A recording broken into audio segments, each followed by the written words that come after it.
Amis des colis de fans, bonjour. Pour commencer cette nouvelle année, rien de tel en effet qu'un petit colis de fans. Donc Paul a eu l'extrême gentillesse de m'en envoyer un. Il m'a envoyé, on va dire l'année dernière. Mais on va le découvrir ensemble avec, comme d'habitude, certaines choses originales et qui peut-être rappelleront des souvenirs à certains d'entre vous et peut-être aussi permettront à des plus jeunes et ben voilà, de compléter, on va dire, leur culture électronique. Alors c'est assez disparate, donc on va plutôt prendre ça dans le plus grand désordre. Alors pour commencer, il m'avait mis une magnifique photo qu'on peut voir ici, qui doit être, alors je sais pas exactement ce que c'est, un bouquetin, un isard.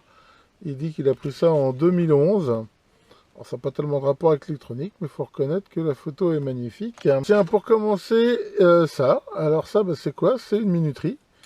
Voilà, je sais pas si on entend. C'est donc voilà, quelque chose qui va permettre, on voit de commuter 10 ampères. Avant tous les trucs électroniques, on avait ce genre de choses. Et finalement, c'était relativement fiable. Hein. On voit que c'est complètement étanche et qu'a priori, ça fonctionne toujours. Voilà, et on voit que ça date du 7 octobre 59. Donc, c'est plus vieux que moi. Là, on a une méga résistance, hein, donc de 120 ohms. Voilà. Donc c'est résistance bobinée qui, comme j'avais déjà montré, sont réglables. C'est-à-dire qu'en déplaçant ici le collier, on peut, en fait c'est une sorte de potentiomètre hein, si on veut. Et ce genre de résistance, alors pour la puissance, il faudra regarder le datasheet, mais enfin à mon avis ça doit tenir tranquille, 25, là des 25 ça se trouve c'est 25 watts. Et ça peut être des fois utile hein, pour justement simuler des charges ou des trucs comme ça. Par contre ça semble pas être bobiné de façon, je veux dire, spéciale, ce qui fait que c'est relativement inductif, mais enfin bon. Ça a toujours quelque chose d'utile.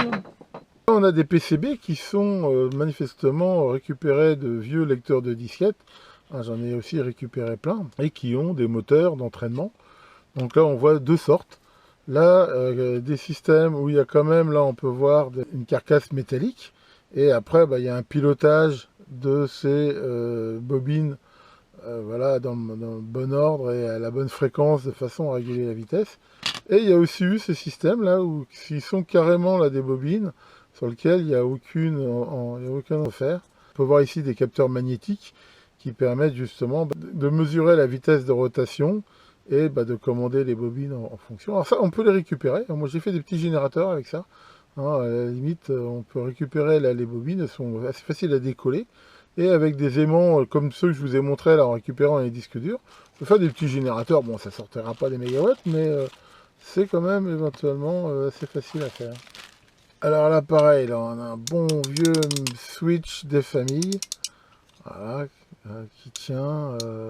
On ne voit plus très bien. Enfin, comme ça, je dirais que ça tient tranquillement. Voilà, c'est marqué en 220. Ça tient 5. On voit pas trop. Enfin bref, ça tient quand même relativement du courant. Et là, avec système de molette. Donc ça, c'est pareil, des switches comme ça, c'est toujours utile. Alors là, quelque chose qu'on trouvait beaucoup dans les autoradios, ça s'appelle des noyaux plongeurs. Comme on peut le voir, en tournant ici la molette, on fait déplacer cette plaque sur laquelle il y a des noyaux de ferrite qui plongent ici dans ces bobines blindées. Alors ça, on utilisait beaucoup ça dans les autoradios.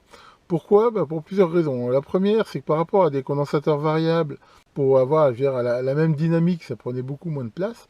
Et aussi parce que c'était sans doute beaucoup moins sensible aux vibrations et autres. On voit que voilà, ça bouge moins, alors que les condensateurs variables sont éventuellement, pour de l'embarquer, on va dire, plus sensibles. Et donc ça, c'était pas mal utilisé. Et puis en même temps, on voit qu'il y a 6 bobines, hein, ce qui permet éventuellement de faire varier plusieurs étages d'accords ou plusieurs gammes de fréquences. Donc voilà, ça c'est maintenant plus tellement utilisé dans la mesure où maintenant tout est fait par des PLL digitales. Alors ça fait partie des commutateurs que j'aime bien. Ce sont des commutateurs, on va dire, rotatifs, dans le sens où là, voilà, on voit que c'est un truc à 6 positions. Mais contrairement à ceux avec des galettes, et là, ça déplace en fait, grâce à un système de vis sans fin, un certain nombre de curseurs qui se déplacent comme ça et qui font en fait des contacts entre les plots. Là. Alors ça, moi j'aime bien dans la mesure où ça permet d'avoir un grand nombre de circuits et sans être obligé de prendre une grande largeur, ce qui est souvent le cas des commutateurs. Donc ça, c'est un truc sympa. Là, on voit des relais, voilà, des relais marque SIM. Pareil, ça c'est pas tout jeune. Mais 5 volts, voilà, avec 4 contacts. Donc, voilà, il faut les dessouder, mais on peut sans doute les réutiliser. Alors en parlant de relais, là, on a un balèze là, sur support.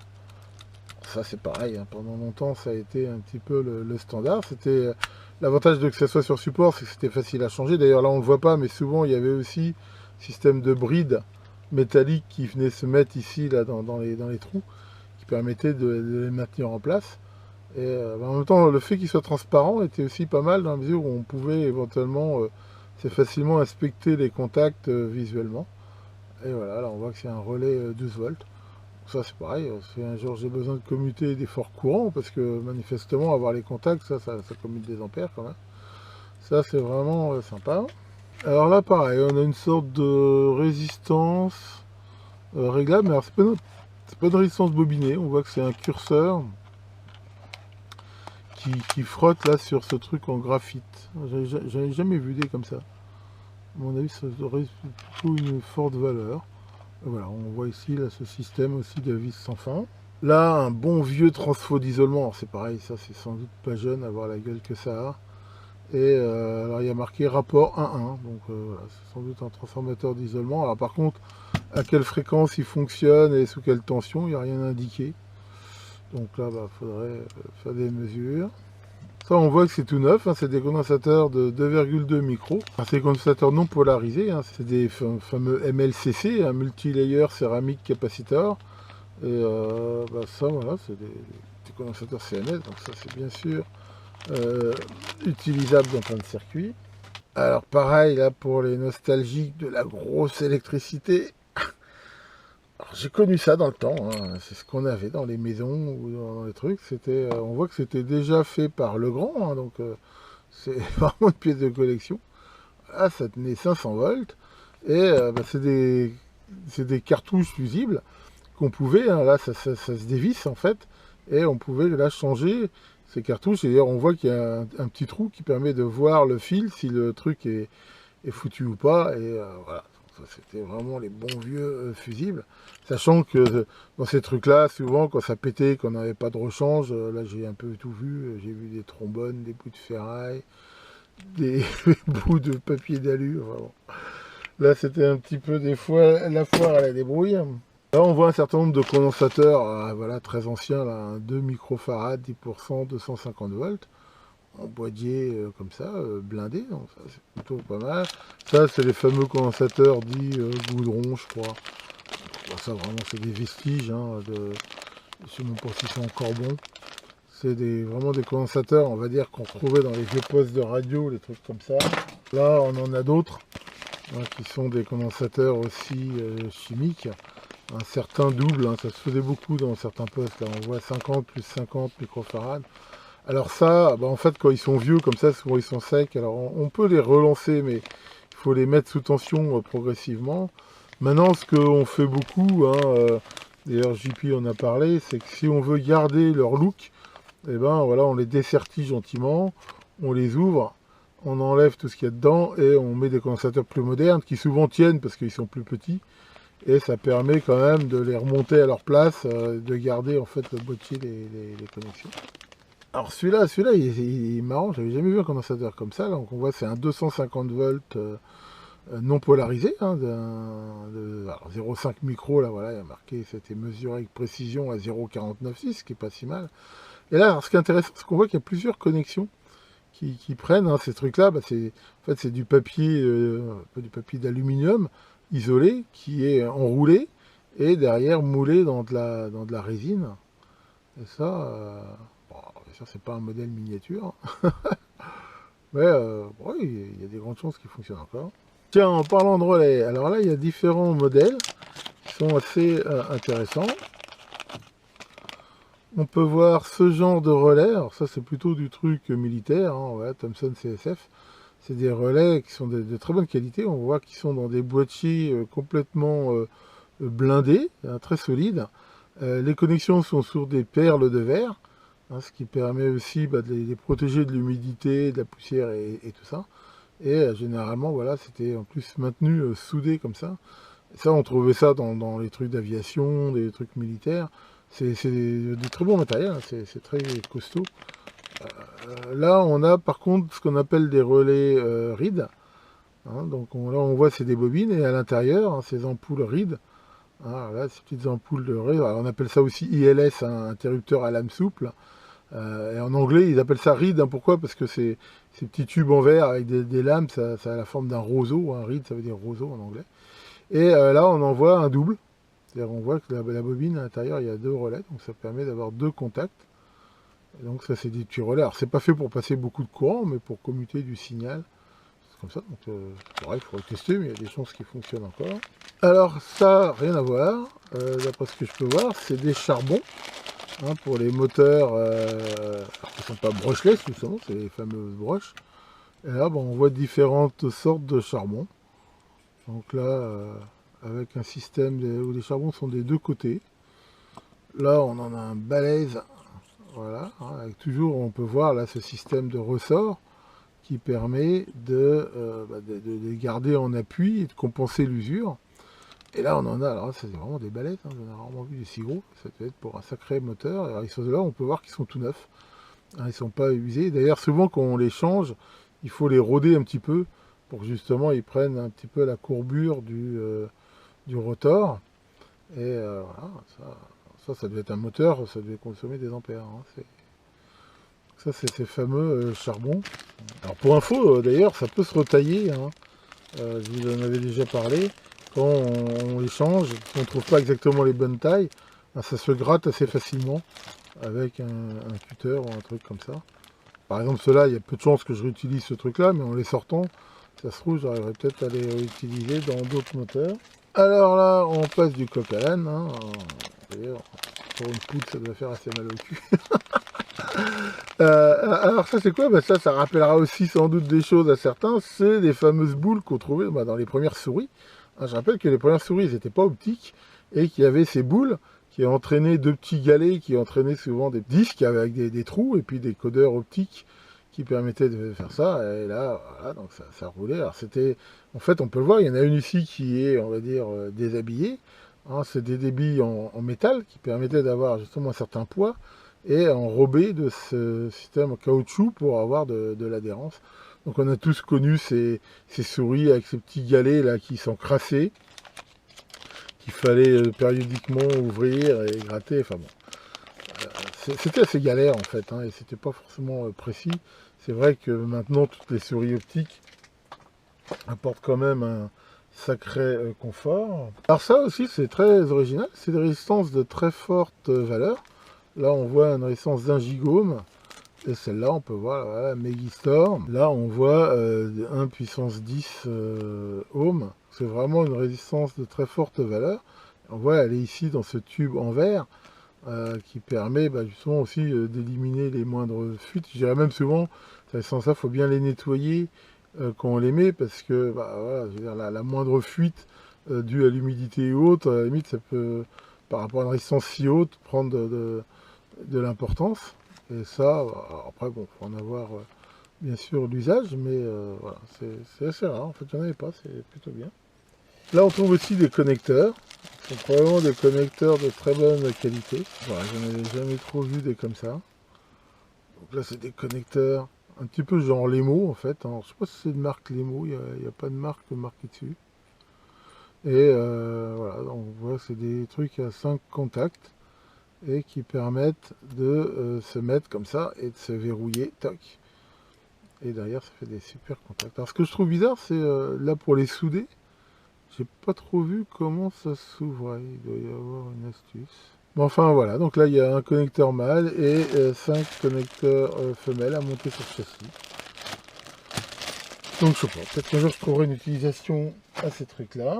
Là, il y a ces fameux bouchons. Donc on retrouve, en fait, ça utilisait les mêmes supports que les supports de tubes électroniques. Et on retrouvait des fois ce genre de choses pour faire des modules enfichables. Là, on en voit un qui est ouvert. Voilà. Et à la limite, alors là-dedans, on pouvait mettre différentes choses, des bobines, des transfos, enfin tout ce qu'on veut. Puis là, on avait aussi ce genre de bouchon qui permettait éventuellement de faire des sortes de programmation. Bon, après, voilà, tout ça, c'est quand même très ancien.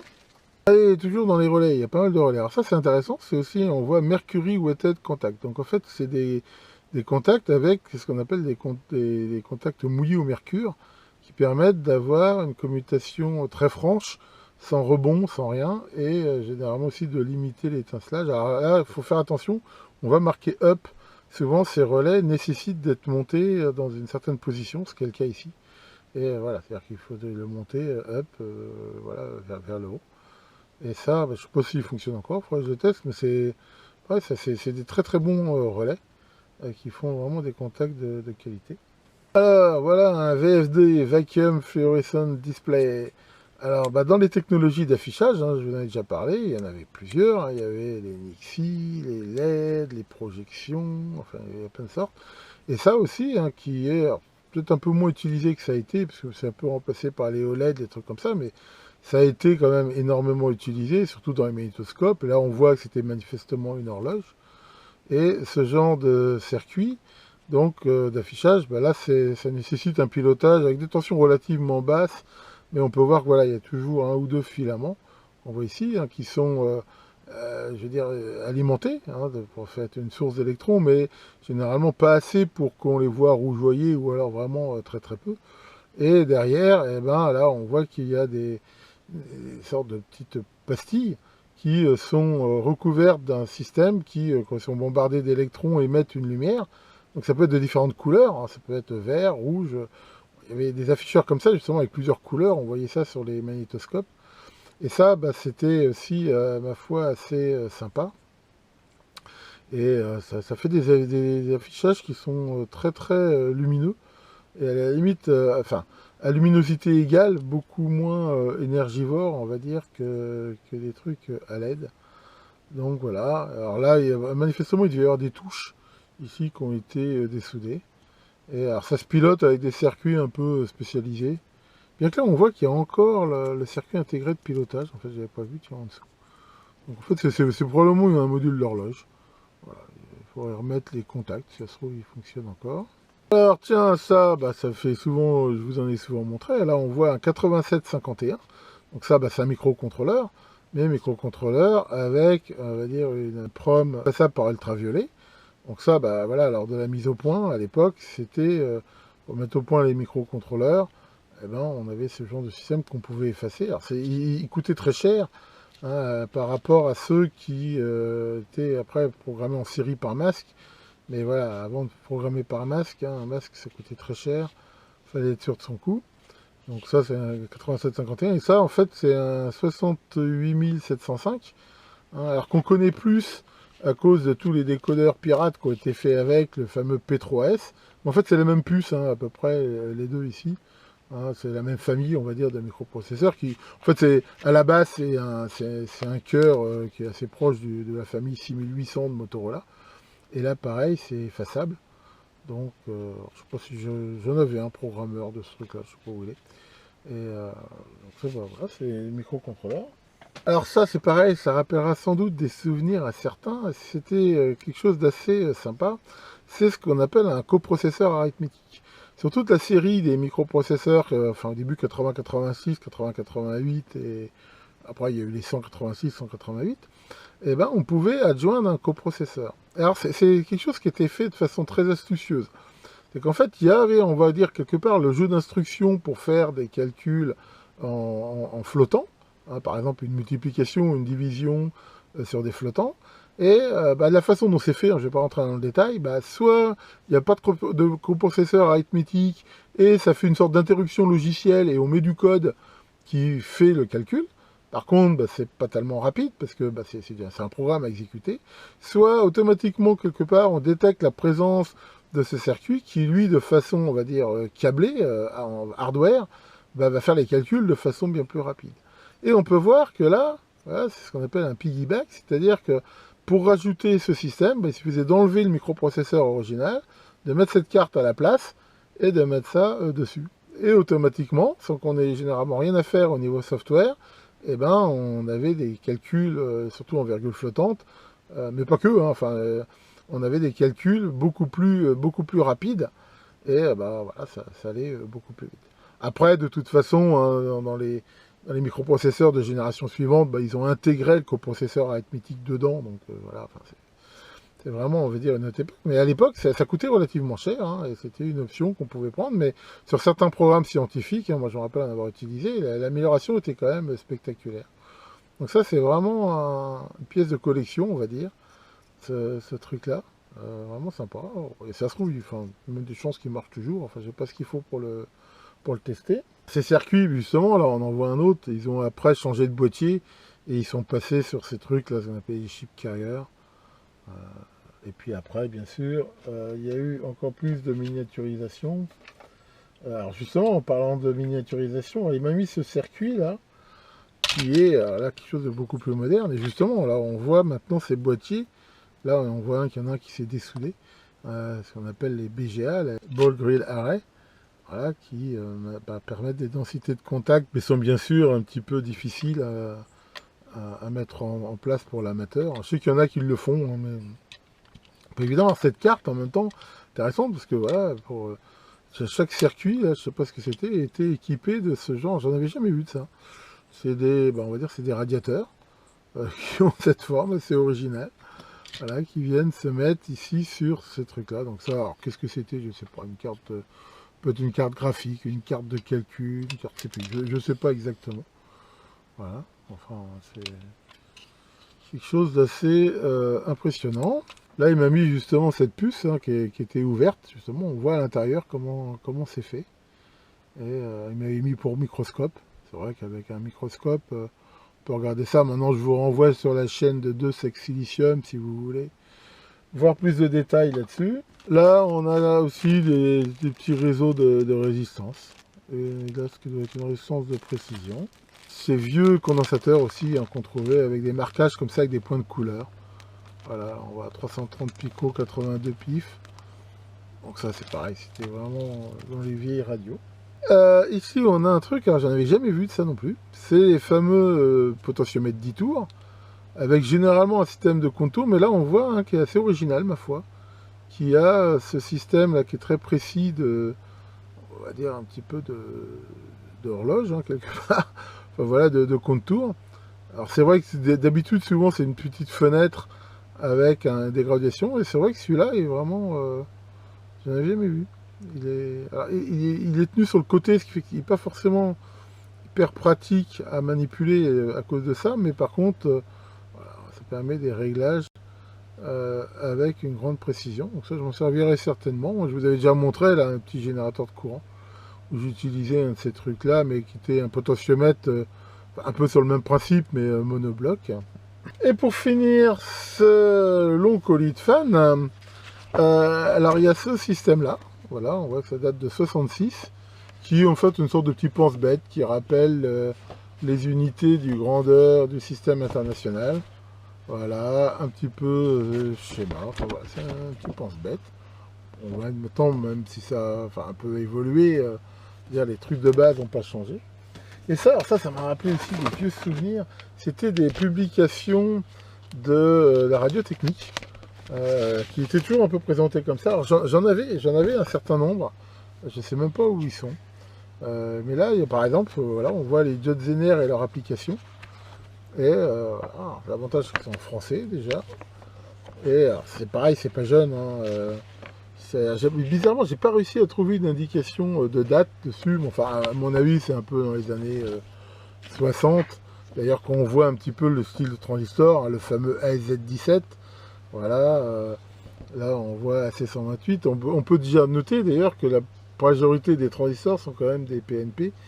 Hein, dans la mesure où au tout début de transistor, ils arrivaient plus à faire des PNP que des NPN, mais on en voit quand même ici. Donc, après, enfin, c'est pareil, ça a sans doute un peu évolué, mais dans le principe, je veux dire, ce qui est marqué dans ces systèmes à l'intérieur, je veux dire, ça reste quand même pas mal vrai. Et on voit là, par exemple, à l'époque, un petit peu, voilà, les BZY, les OAZ et autres, qui étaient un petit peu en ça. Voilà. C'était la radio technique qui faisait ça. Et là, on en voit un peu le même aussi sur les thyristors. Voilà pour cette première vidéo de l'année, un petit peu long, mais bon, après tout, il faut prendre le temps de faire les choses. Donc un grand merci à Paul pour ces envois qui, j'espère, vous auront intéressé. Alors, bien sûr, c'est le moment de vous présenter les meilleurs vœux de Sirop pour cette nouvelle année. Alors, nouvelle année, c'est vrai qu'il se présente encore un petit peu de façon bizarre. C'est pour ça que j'ai décidé de ne pas prendre de bonnes résolutions. D'habitude, je prends toujours des tas de bonnes résolutions, mais là, je pense que je vais être en mode improvisation pour un petit moment. Tiens, salut Maurice, ça va Maurice? Qu'est-ce qui t'arrive? T'es content parce que ton horoscope s'est réalisé? Ah bon, c'était quoi ton horoscope? Que Mercure allait rentrer dans ta lune? Et alors, t'as pris ta température? J'en suis con. Que Happy New Year vous fasse une bonne année 2021 et à très bientôt pour de nouvelles vidéos. Happy New Year!